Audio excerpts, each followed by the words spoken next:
He was talking about the voter fraud the voter fraud crisis that President Trump had mentioned that everybody laughed at, tried to make little of, make a joke of.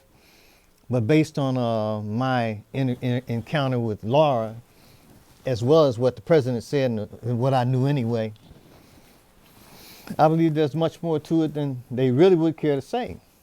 And Laura is probably an expert on voter fraud here in Travis County. She has some, I know in the appellate case, and probably I think on the Trailer Park Show, you've been on there before. We talked about the evidence, and we met privately at the library about the evidence that you had to show the cheating that goes on here in Travis County, right? Where things come up missing and things aren't counted. There are a lot of issues here in Travis County, and you know, Mike, I have a lawsuit right now that is an election contest. And what we've done is raise the concerns about why these backup records that are mandated by the election code in Texas, every county has to maintain these backup records. There's some paper backup records, there's some electronic backup records. And not just in Travis County are they not keeping these records, but all across the state. Since I filed my lawsuit, gosh, it's about 2 years now, we cited several irregularities, several illegalities that are going on in Travis County. We've documented evidence of such things, and you know, our case right now is we just filed our petition for review in the Texas Supreme Court, so we're not going away. What happened to the third Court of Appeals? Very interesting. You know, the Third Court of Appeals heard our case. Did they punt? They, you know, first of all, I want to say I respectfully disagree with the ruling that the Third Court gave us. There were several issues, and we've raised these issues in the Supreme Court petition. There were some concerns we had, and you know, I think they did the best they could with what they had, and we just respectfully disagree with them, and we're asking the Supreme Court to go back and did they affirm the lower court ruling? They did affirm the lower court. And what's happened is there's case law, Mike, and I sent you the petition for review, and it's rather lengthy, but there's a lot of legal jargon and a lot of case law that if you go back to the 1800s, we looked at case law elections in Texas all the way back to the 1800s when the Constitution was instituted in 1891. You're talking about the Texas Constitution, The Texas Constitution. And it's interesting, the Texas Constitution requires that a ballot be numbered. Fraud has been going on a long time in Texas, okay? So the Constitution, back in the 1800s, they said every ballot has to be numbered so you can track and trace each ballot to make sure there's not any extra. So you can actually verify results. So you can verify it. So what's interesting, our case was one of the first cases in a very long, decades and decades, that brought the issue up that in the recount, when we did a recount for my race back in, you know, I ran for city council in 2014, and the results just didn't add up. We had statistical analysis to show that the data was not accurate, it was not consistent, wasn't believable, and so we just did a recount. Oh, it's easy, let's go back and let's look at the recount. Well, at a recount, you're supposed to produce a ballot that meets the criteria of what the law says, right? You can't just count any old piece of paper in a recount. So there's certain criteria that have to be there for a legal ballot. And what's interesting is in this petition for review to the Supreme Court, Texas Supreme Court, we found case law all the way back to the 1800s that says a ballot has to have a number on it. Travis County didn't have a number. Very basic things. So we've looked at the case law all the way back to very long, you know, over 100 years. And what we were claiming in our lawsuit and to the appeals court is actually backed up by Supreme Court cases in Texas that, you know, it's kind of like we learned that a long time ago, but we forgot it. And so when our case hit the books, hit the courts, I think a lot of that case law, because it was so old, it wasn't being reviewed. So we went all the way back and said, you know what, there's basis for everything we made in our claims in our lawsuit. So we now have it in front of the Texas Supreme Court, and they will make a choice whether to take the case or not. They don't have to take the case. Right, it's just certiorari review, right? Discretionary, right? It's discretionary. It takes, I think, 1 or 2 Texas Supreme Court justices to say we will take that case, and then they'll take it. Okay. So it's up for a review by all 9 of the Supreme Court justices. And then they decide whether and they make a decision, do we want to hear this or not? And what's interesting is our case, because it deals with election technology now, you know, the computerized voting machines, if you look back in the history of Texas, the Supreme Court has weighed in every step of the way when technology changed with voting. And now it's time for them to weigh in on this. So that kind of gives you hope that they'll take it. I believe they will. I think they're going to look at it. You know, one of the statements that was made by the Travis County clerk, Dana Debevois, who's over the elections in Travis County, one quote, she was on the witness stand, and my lawyer asked her, why wasn't she following law? And her quote, and we've got this in the petition, we've got it really pointed out very specifically. My lawyer said, well, we said, why aren't you following law? And she says, that's not the final law. And he said, well, what's the final law? And she said, well, the Secretary of State can tell me not to follow law. And What? so, yes, and that's in the petition. When you look at it, you'll see that. So we have her quote that my lawyer asked her, can the Secretary of State tell you not to follow law? And she said yes. And so that is also in front of the court. So we really are at a loss of how a bureaucrat in the Secretary of State's office can tell counties not to follow law, election law. And so that is something the court, we asked the Supreme Court to actually address also, and is that valid? And so I've been all over the state, Mike. I've been all over Texas in the last year and a half, and I've presented these issues, and what we have found is that what's happening in Travis County It's happening in is other happening counties. all over the state. So this And case, the Secretary of State executes a ministerial function, does he not? they do. They do. They are tasked with making sure the laws are followed consistently, Right. and they're tasked with interpreting the law. But what's happened right now is the Secretary of State's office appears to be interpreting. They can tell counties to ignore law. That must have come during the years before Bill Clements was elected. I'm not I sure. guess. You know, I just because know Bill- we have been on the wrong end of that No, deal. Bill Clements was the first Republican governor elected in 100 years since Interesting. Reconstruction, and he was elected while I was in law school Interesting. in about 1977 or so. Well, these issues have been dealt with way in the past, and we've seemed to forget in modern times, in the last 2 decades, of what was said before. And so that's a common theme in our petition. Looking back, what's the common sense interpretation of the Constitution that says the ballot has to be numbered? You got to have a number on it, right? Right. So that's all we're asking. It's very simple.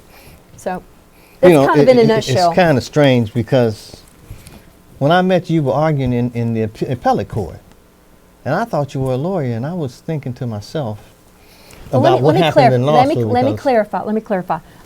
My lawyer, Anna Eby, did argue in front of the appeals court. We look Okay. very similarly. So you might have thought that was Y'all me, look but like I was not twins. up there.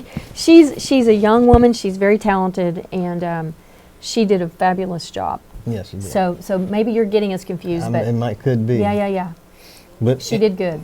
when But the case in the Supreme Court right now is pro se, so I'm doing it. Okay. And Okay. yeah, So you're doing the arguing? we will Because I be. practiced law for almost 40 years. And when I first entered law school, it used to be the older a case was that hadn't been reversed was good law. You got it. And it suddenly became older cases kind of like just ignored. And and they start going to recent cases and ignoring older ones. I know. Which I thought was strange. It is odd. It is very odd. So, so I've been It's supposed to be precedent oriented. That's right. And I've been doing this case law research for the last 2 months. I've had a couple of lawyers helping us with it. This case is pro se, which means I'll be representing myself. It keeps the cost down. Our lawsuit right now is over $250,000 to challenge this. What happened in Travis County, what happened to me, because what happened to me is happening to candidates over and over, and we need to put a stop to it. And it's happening all over the state. This case is not just little Travis County. It is affecting all of Texas. And we need to reset what the law is, what the expectations, what the role is of the Secretary of State's office, and that their role is limited. They cannot tell counties to violate law. They can't suspend the laws of the state. Right. Is that a little surprising? That's stunning to me. It's a stunning issue. And to have the Travis County clerk admit on the witness stand, the Secretary of State can tell her to waive law. We need a little bit of a realignment there. So that's what we're hoping for. Now I'm speaking from memory now. Once we'd been at the library and you kind of gave me a overview or a detailed review of your suit, and there was something that was missing. Was it a tape or something? Results tapes, yes. Yes, so have you ever been election judge? No. No. Well, a lot of your audience, I would suspect, there may be some election judges out there. So what happens is that election judges are very important people when elections are happening. They're sitting at the polls, they're taking people in, they're verifying should they vote, they're giving them their tickets to go vote. And when the polls close, the law, chapter 66 of the election code, and we can go look it up, 66.022. Please don't take my word for it, just look it up. That election code tells judges that they have to return what's called the precinct returns, the election returns at that location. That's the count, right? At the polling location, right? Okay. They're supposed to print the returns, sign them and authenticate them, and send them down to the county. Okay? Right. That law's been there, oh my gosh, the current law has been there since 1986. So it's 15 plus, over 30 years. But there's actually case law, Mike, and we looked at this in our petition. There's case law that says judges are supposed to make these returns and count the votes before they go down to the county. Right. 1911. Okay, that's where these laws originated. Okay, and there's a case study of the Texas Supreme Court case law that says they have to do it. Travis County and the Secretary of State has told judges, don't worry, it takes too long to print those tapes because this technology takes too long. Don't print them. Well, that's in direct violation of that election code. Okay. All right? So that's what you're remembering. And so that is part of our lawsuit that says judges have to follow law. And interesting, it's a misdemeanor for judges not to return the election returns back to the county. So the county is directing judges to not follow law. That's not good. And so we need a realignment. We need the Supreme Court to say, gosh, we need to follow the law. Follow the law. Because there's a criminal offense. It's a criminal penalty if you don't. And plus, it's disenfranchising and casting doubt on the electoral process. That's election right. process. That's so true. I mean, we vote in good faith. We vote. We want balance of the elections. We want the people's voice to be heard. And if some backup record is not there, then that leaves the door open for fraud. You can't verify it. You can't verify it. And so that was our issue with our race. I ran for city council in 2014. We saw statistical, mathematical, repetitive patterns that didn't make sense. We had 17 out of 18 precincts, more ballots than there were names that had voted. So we said, stop the presses. Something's wrong. Let's do a recount. Then we get to the recount. They don't even have numbers on the things they're recounting. What's amazing to me is how much of one thing after another was not. Is how much things letter of get the swept law. under the rug. I remember they had, was that the recount in Wisconsin or? For this election? I think it was this past in the presidential election. They had the recount and it came out that Trump had more votes than he had at first. Yeah. And they stopped talking about that. Yeah. And I wanted to point out a couple things that went over in the notice from Tom's article from the Judicial Watch. It says 1.41 million aliens may have voted illegally, with probably 1.13 million voting Democratic. So politics is driving this. Let's ignore this business. Yeah, you know, there's two kinds of election fraud that occur. One is voter fraud, where the voters are coming in, people are voting illegally. And then you have, Mike, and this is the topic no one wants to talk about, the electronic computer fraud. Right. Okay? Now, imagine a county that dead people are voting or illegals are voting, and, you know, it takes a lot of people to do that, to make that fraud happen. From an electronic fraud, computerized fraud standpoint, how many people do you need to change 100,000 votes? One person pushing a computer button. Okay? How many, if you have 100,000 illegal votes, how many people do you have to get involved? 100,000? No, one. Well, think about it. You have to have people walk into the polls, right? So how many people have to be involved in that? A lot. Yeah. But a computer fraud, you just need one person pressing a button. Pressing a button and it's done. So you've got two kinds of fraud, voter fraud and electronic fraud. Everybody talks about voter fraud. No one's talking about this electronic fraud. We're talking about it. Okay. And we want the backup records to make sure that doesn't happen. And the backup records would show electronic fraud? Well, if you don't have the backup records to what the computer said we voted, you can have whatever result you want. So that means an election result can be programmed before the election, That's right. That's right. And it only takes one or two people to do it versus the voter fraud takes a lot of people. You got to get them up there. You got to maybe pay them something, right? Right. Okay. They got to sign it. They got to vote multiple times. There's, that takes a lot of work. Right, that's a lot. But the computer stuff is behind too much room for error. That's right. It's a lot of room for error. But a computer person just... Oh, it's behind the scenes. Nobody sees it. Don't print the tape. Don't have a number on the ballot. Don't worry. Go back to sleep. Everything's fine in Travis County. It's not fine. In Travis County, we've even had poll watchers. Because our data in our lawsuit, we got evidence that corrupted memory cards were being inserted 9 times on election night at the main computer where all the memory cards come in. So if you're an election judge and you're at the polling location, you have a memory card that has all the votes on it from your location.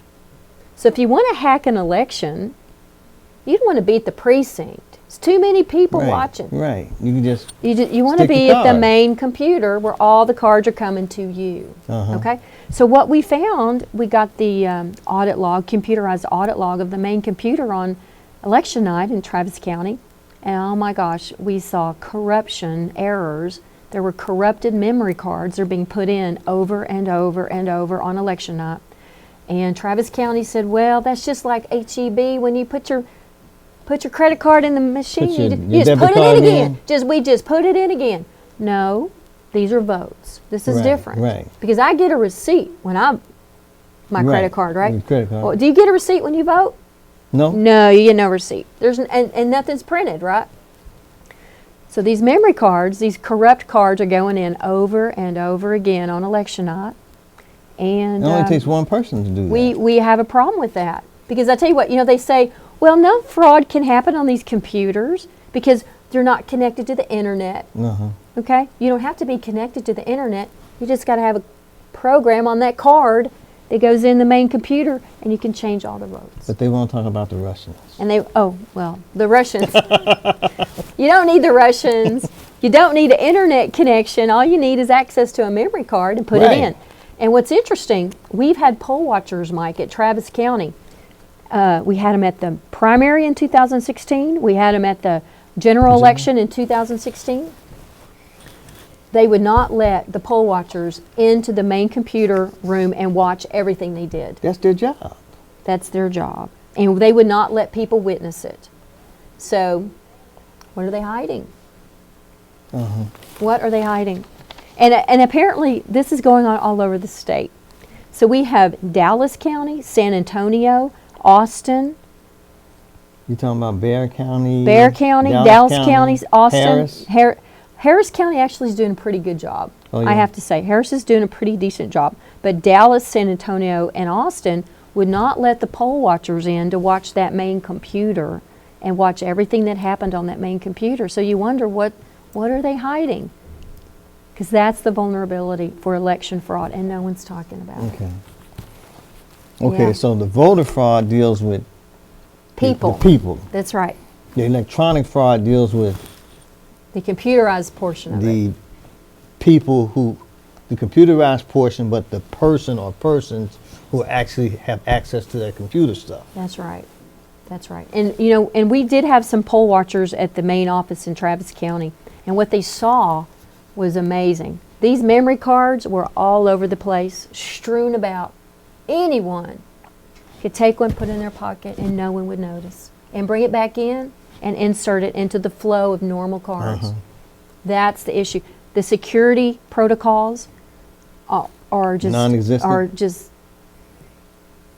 laughable.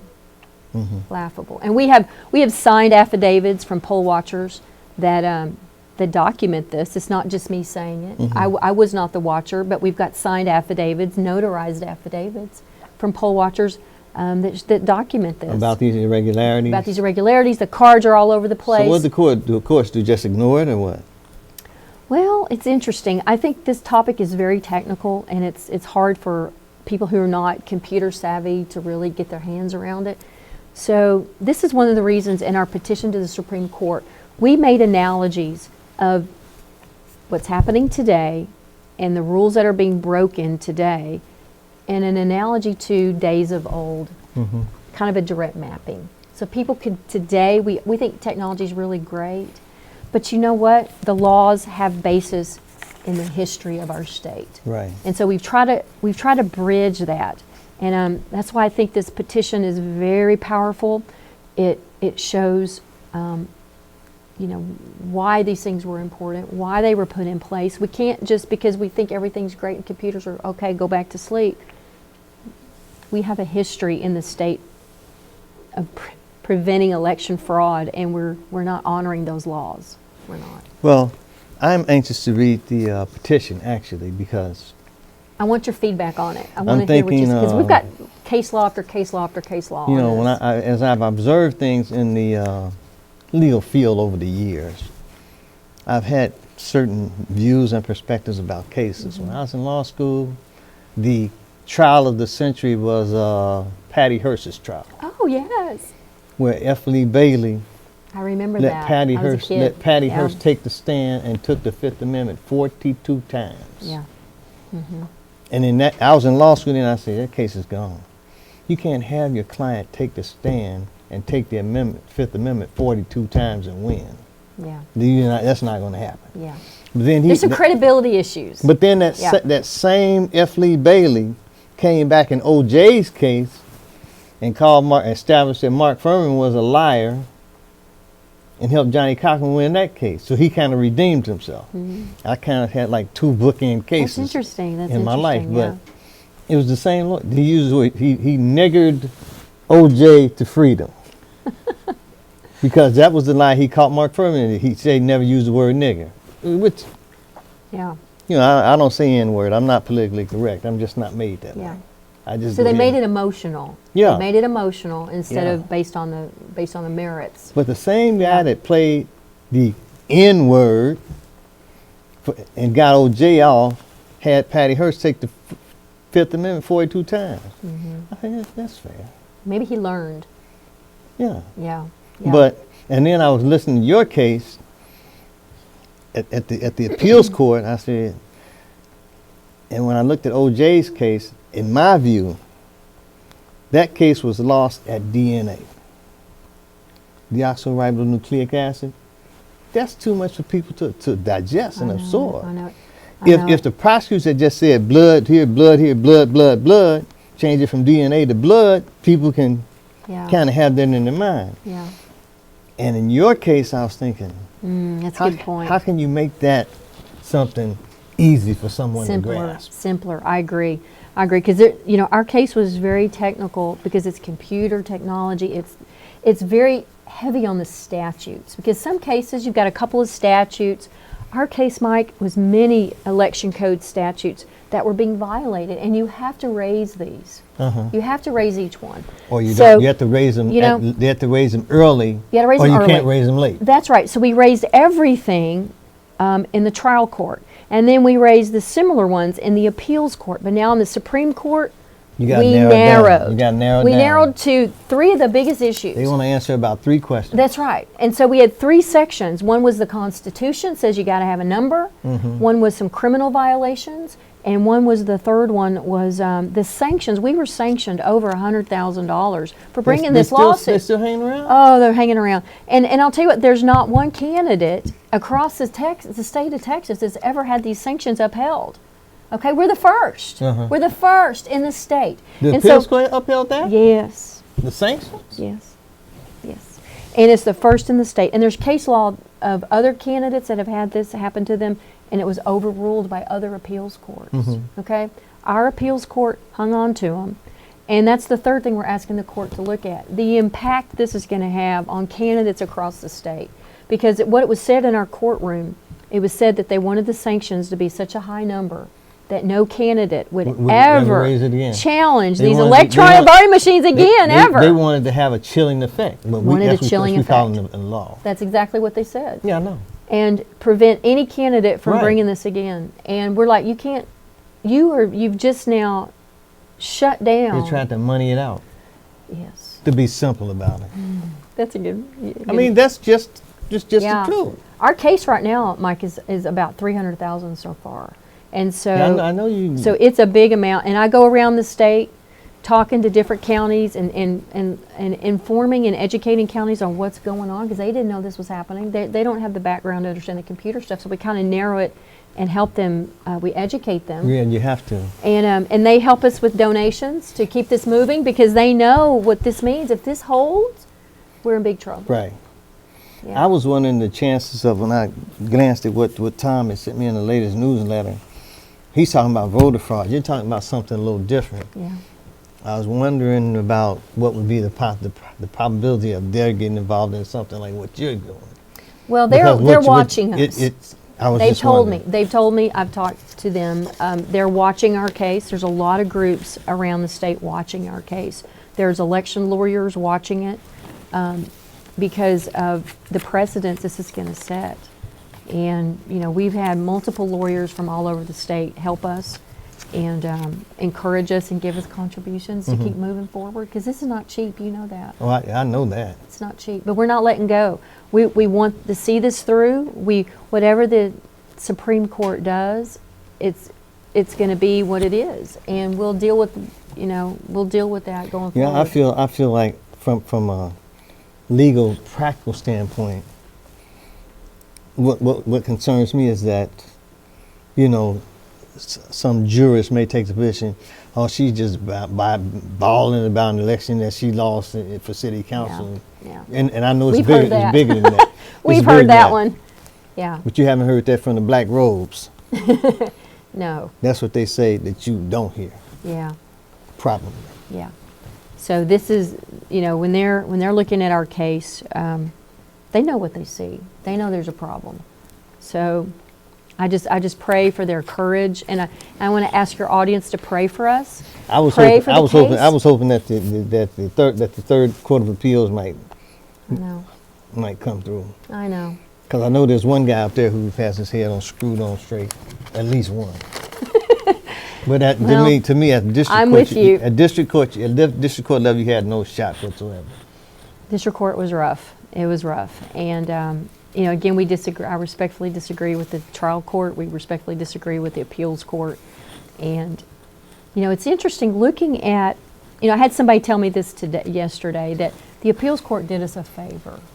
Oh yeah. Okay? It did us a favor, yes. The way they ruled and certain things that they raised and the way they commented actually helped us. Was there a dissent? Was there a dissent in the There was no opinions or dissent. There was no dissent, but the way it was written and the way the issues were raised actually helped us in the claims to the court, to the Supreme Court.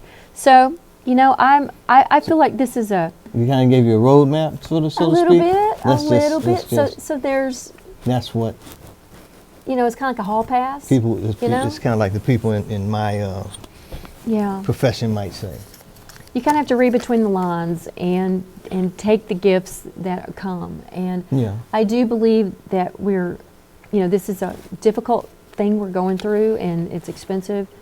But I do believe that I think we're really fortunate that it happened, because It's hard enough submitting something to the Supreme Court because the print has to be 14 point. oh yes, The case- 4,500 words. The cases that you cite have to come from. You can't get them off Google. You No, have to it's get them from Westlaw, Yes. Lexus, or somebody That's like right. that. And that was our biggest expense, was getting those Oh, I- cases. I know. You know. I've been there. And that's where we had the lawyers helping us, and Yeah, the you ha- interpretations were accurate. It's almost a separate specialty filings to get something filed before the Supreme Court. I know. Tell me. I know. It's And you 4,500 words. And you can really have to get your advice from someone who worked there Yeah. in the Supreme Court Yeah. to figure it out. I Yeah. filed something in there a couple Yeah. of years ago on a family law matter. It was just, Yeah. it took a Herculean effort. I felt to like get I the thing birthed a filed. baby. Serious, I did. And I'm a mother, so I feel like I birthed a baby. But we had some help, and I think, I want to ask your people, to pray for us. Pray for Texas. Pray for honest and fair elections are going to be upheld by this Texas Supreme Court. And we can't do this by ourselves, guys. This is a group effort. People from all over the state have donated to move this forward. Mm-hmm. I've given 130 presentations in the last year and a half. And I'll tell you, in the court of public opinion, we've already won. Uh-huh. Okay? We're waiting on the Supreme Court to confirm, to affirm that. So, yeah. People want honest elections. They want the backup records. And it's not Democrat. I have presented, Mike, it's amazing. I presented to Republican clubs, Democrat clubs, Libertarian, Green Party, retirees, Rotary clubs, all across the state. And people want honest elections. It's not about one partisan group, Democrats versus Republicans. What the people want are honest and fair elections. We want the balance. We want to be able to vote someone out if they're not working for the people. And if you have fraudulent elections, you have elections that aren't honest, we can't vote them out. So the balance that wants to be there is not there, and everybody agrees with that. So that's why we're it's not just about one party or the other. Well, I'm hopeful for you but I know how. I worked at Judicial Watch, and I worked in How many years did you work there? a couple of years. Yeah, that's a And great then- experience and for then, you. That was. Yeah. We were there during the Clinton presidency, and we used to read the Washington Times and the Washington Post before we got to the office, and usually we had a meeting before we started work about what are we going to file a FOIA action about today. Yeah. The 6 of us in the room. Yeah. Real intense, real good though. Really Yeah. good stuff. Since you said that, I want to share with one thing. I don't know if you know this, but I've been doing FOIA requests, Freedom of Information Act requests to Travis County elections. And so one of the requests that we asked for emails documenting communications with the Secretary of State, because we think we're not happy with that communication, Right. So we asked for emails associated with the Secretary of State. That's right. Attorney General's opinion as to whether or not you should get them. They objected to the request, and they went to the AG, the Texas Right. Attorney General, Right. and said, we don't think these should be released. Right. And so it was about 9 pages of emails. And so the AG looked at them. They're the third party. They look right, at them right. and they go, "What's here? Nothing. Give it to Release 'em." them." Still don't have them. No, Travis County sued I know the game. the AG.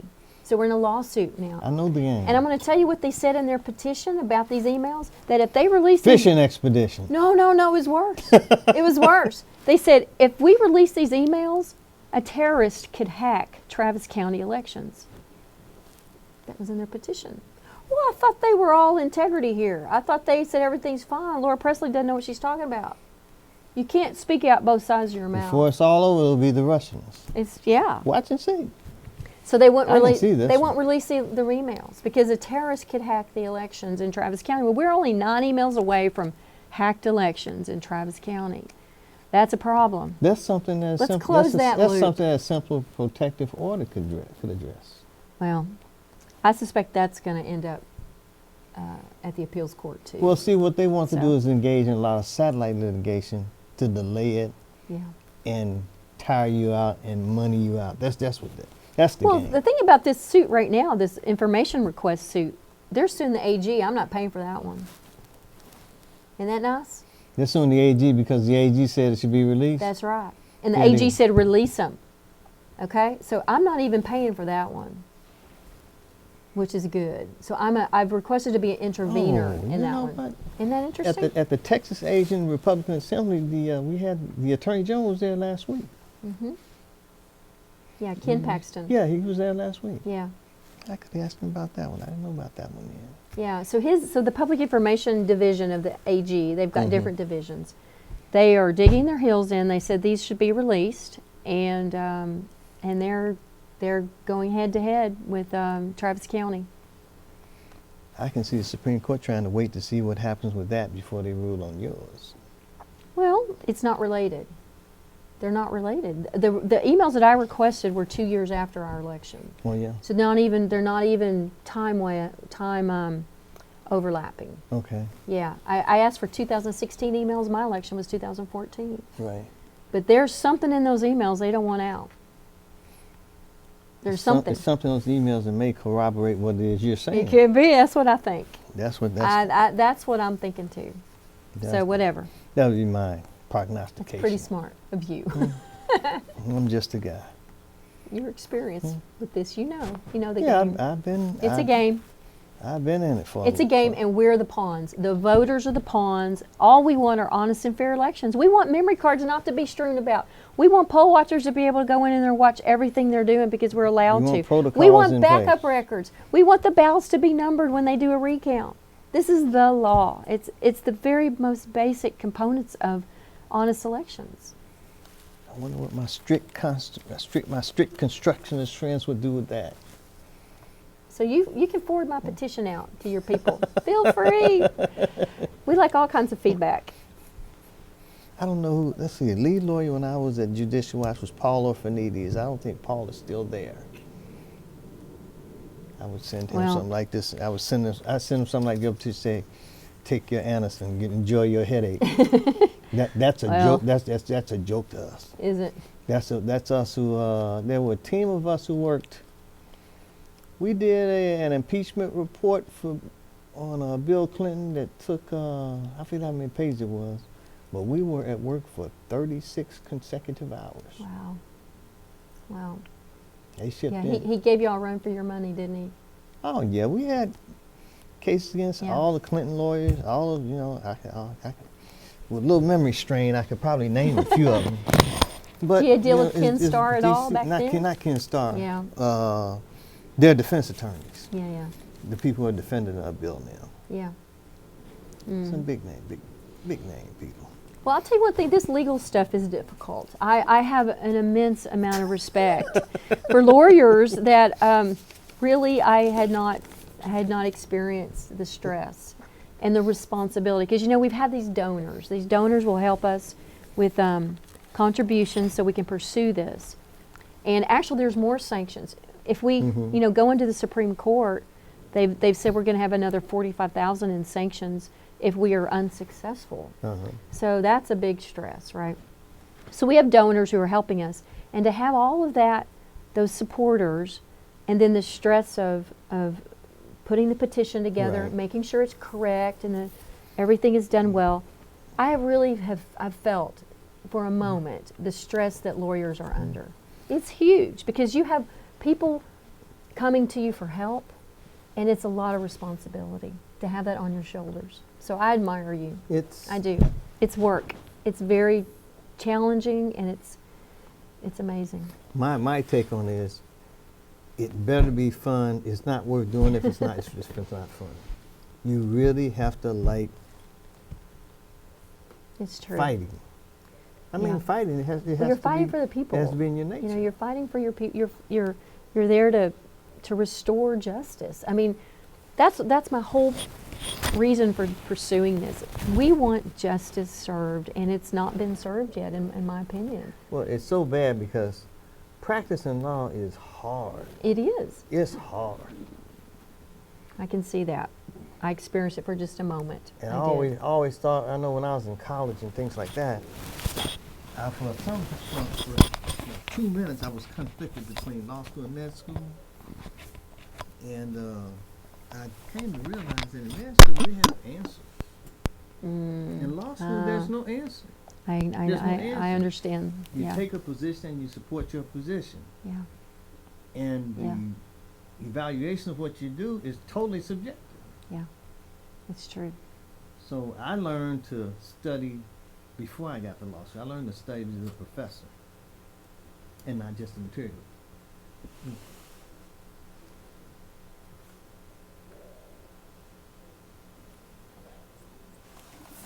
Oh, your microphone came out.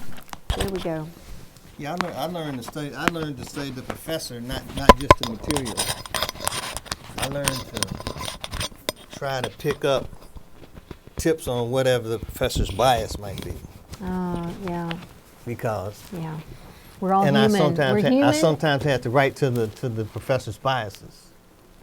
Yeah. You know, we're all human in this world, and it's not clear cut. It's not black and white.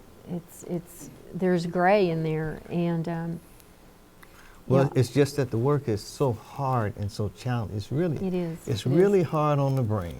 It is. It really does. It's very stressful. And And then you add on top, not only is the material difficult, you add on the responsibility of people coming to you and wanting you to help The them. pressure. The pressure of, this means their life, right? Typically these cases, you know, whether it's family law, whether it's agriculture or it's business or whatever, you know, these judges and these lawyers are going to decide what happens to this human's life. It's a lot of pressure. It's a lot of responsibility. So I have a lot of admiration and respect for all these lawyers, even the lawyers that have been on the other side of us. You know, we were talking about forgiveness in the other room. Right, right. Well, I've come to a very interesting. You get mad at them, but I'm not mad anymore. It's a different kind of mad. Yeah, I'm not mad anymore. I've passed that. I really have forgiveness for what happened to me, and I see the bigger picture of why this happened and what needs to be resolved, because it's not just happening here, it's happening all over. And so I feel grateful that it happened, even though it was hard. So it's, you know, I'm not that anger and that disappointment is not there anymore. It's now onto what do we have to do to resolve this and get the balance back and get justice back and put people back on the right track. The Secretary of State has lost their way. Travis County has lost their way because they're taking the easy route. They're going off of what's convenient, but the law doesn't say you don't have to follow it if it's not convenient. It doesn't say that. It says you got to follow it. When I was in law school, I had a professor, Professor Reed. Hope he's still with us. He told me once, he said, Mike, he said, you know, I've seen you come up to this law school in 3 or 4 different cars, and I know you don't own the car. That means you had 3 or 4 different girls bring you to law school. He said, Mr. Lee, you know, you're going to have to learn that the law is a jealous mistress. She don't want you, nobody else. Yeah. And it's just... It's demanding. It's demanding, yeah. And because of that experience, I guess maybe that's why I like to play chess sometimes. It's hard on the brain too. I'll play a game of chess, and after I finish, I have to like take a 10-minute break or something. There's the concentration. Because it's hard on you. The concentration, yeah, and the stress, yeah. And it can kill you. It That's can. what people don't understand. I know that. I can see that. I can see it. You know, I think, you know, we do things in this world to make it better, and that's why we're here. Well, We're not here just to float through. Maybe some are, but I know that's not my purpose. my little mantra says about all I usually say is every show, right talk leads to right thinking, because that's what we lawyers do. We run off at the mouth, and then it triggers things in our brains. And that leads you to do the right action, and you end up hopefully doing the right thing. Yeah. And that's really one of the purposes of this show, is to try to get it right. That's right. I look at that in terms of this show. I look at things that way in terms of what I do on a trailer park show or anything. I'm trying to get it right. Yeah. I may not get it right, but eventually that's the goal, is to try to get it right. Well, I think it's we put that intention out there, and what happens is we're attracted to situations and people are attracted back to us that want the similar thing. Okay, but we have to also allow for what's going to happen.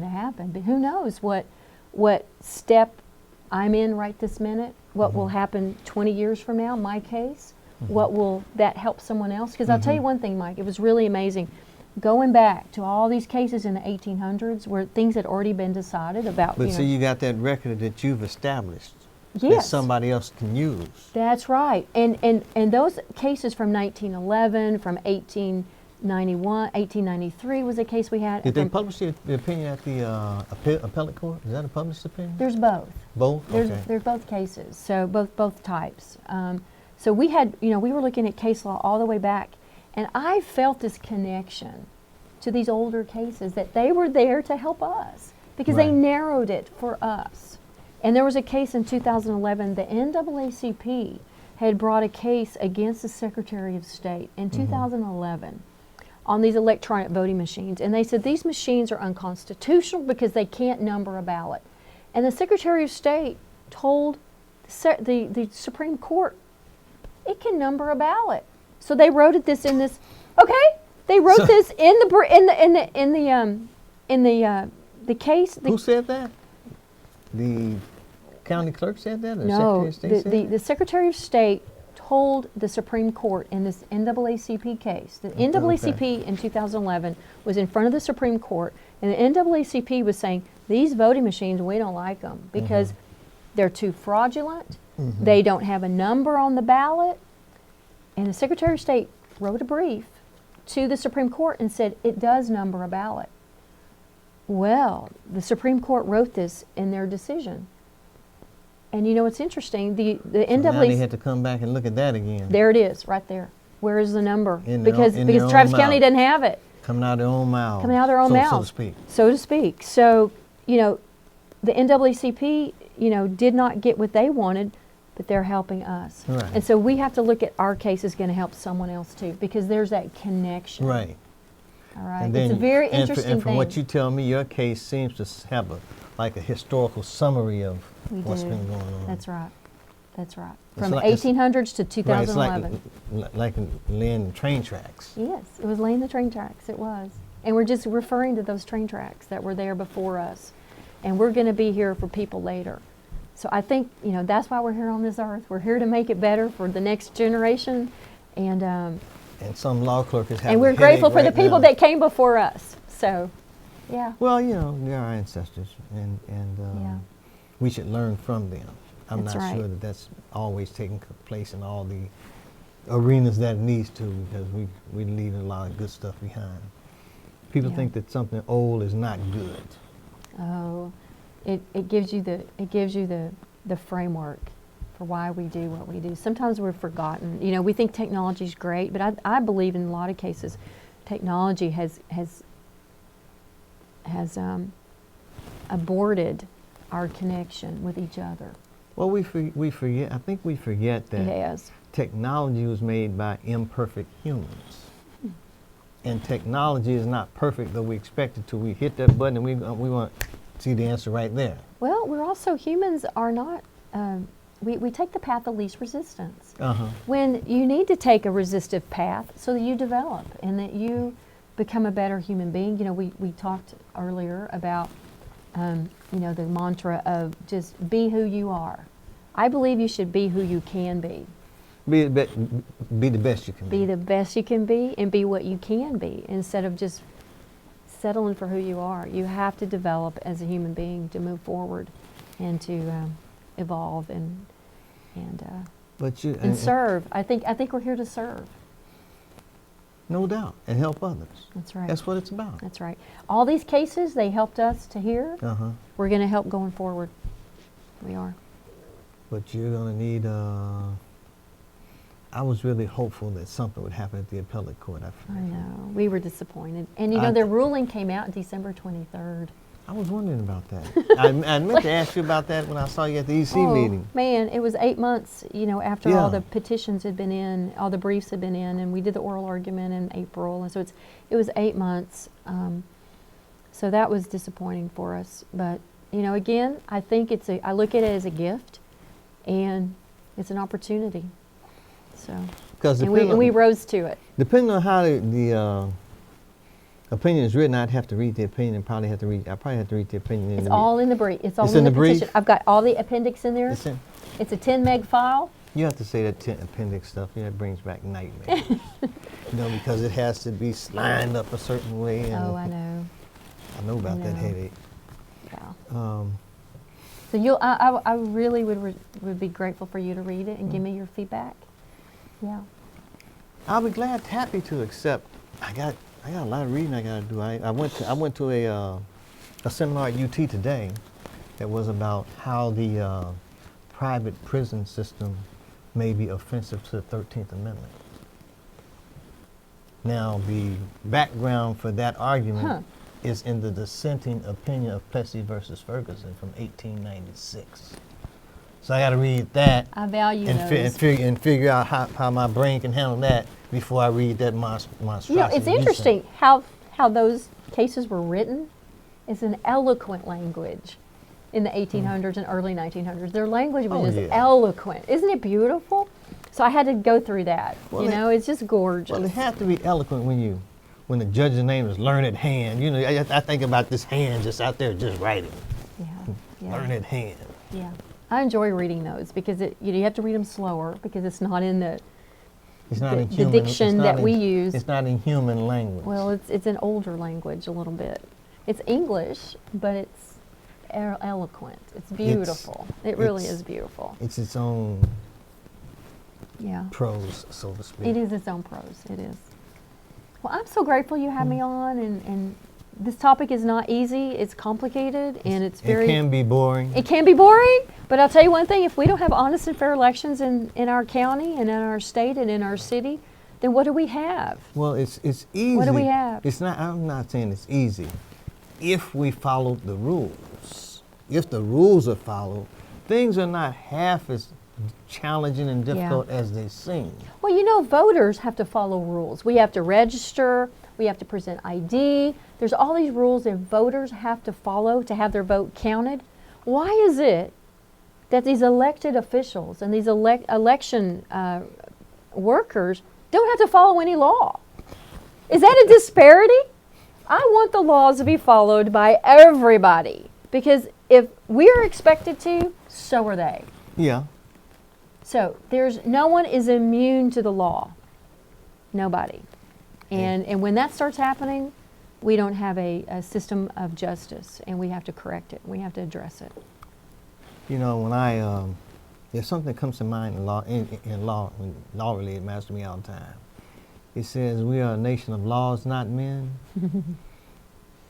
I wonder about that sometimes a lot. I know laws because mean something. we've become we seems like we more and more become a nation of men, not laws. I know that. And that's where we kind of getting off track and get off into this sick stuff like bathroom issues and things like that.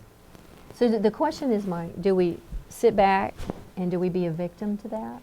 No. Or do we step up and take responsibility even though it's hard and it's stressful and it's expensive? You know, you can't take it with you when you go. It's good weight control. It is weight control. I learned practicing law.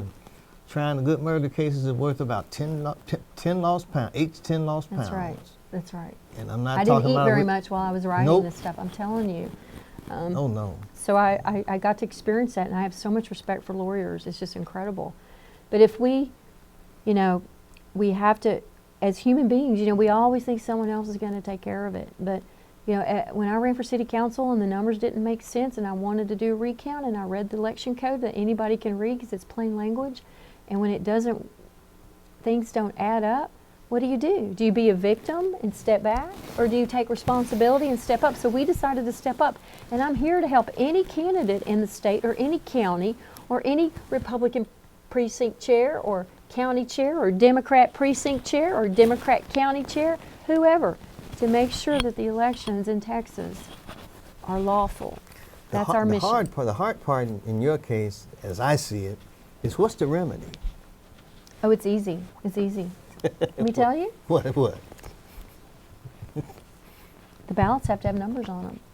No, I'm saying. It's easy. Let's say, what would make you whole, so to speak? Make me whole? Put you on get council? rid of the, well, get rid of, oh no. Who'd you run against? Our election, I'm not, this is not about, making, I'll run again someday, not right now, not till this is fixed. Not till this. Because why do it? Okay, why do it? It's a waste of time. I don't believe the elections are honest and fair in Travis County, given what I know, given the evidence I have, given poll watchers that have watched the most recent elections. Memory cards are all over the place. It's an open door for fraud. So to me, what makes me whole is, making sure the system works properly. The system works going forward, that the ballots are numbered, that poll watchers are allowed to monitor everything they can, because that's a big deterrent to fraud. Making sure these backup records are printed. Well, they're going to have and to, that you don't sanction they me need to have so the candidates suffer They need to have poll later. watcher training and that kind of thing. I do it across the state. Oh, you do? I do. I've trained up 18 counties at the main computers, which has never been done before, because that's where the stuff's at. That's where the dirty work is being going on. It looks like it's at those main computers. So now we've got poll watchers at those main computers, and counties are making them, are obstructing them and making them, you can't come in.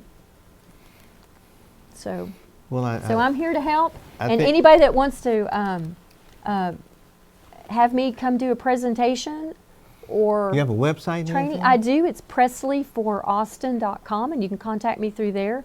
PresleyForAustin.com, and I go and I educate on what the laws are and what the counties should be doing, and we've had some change of heart where people are doing the right thing now, and hopefully maybe we you keep can it get moving. some consulting work out of this and make you some money. Because well, I have become an expert in a lot of things with a I computerized election fraud. Okay, because a lot of people do the vote fraud. Not many do the election computer I want to thank fraud. you for coming on my show. I hope we didn't bore the people too much because it's that kind of subject matter.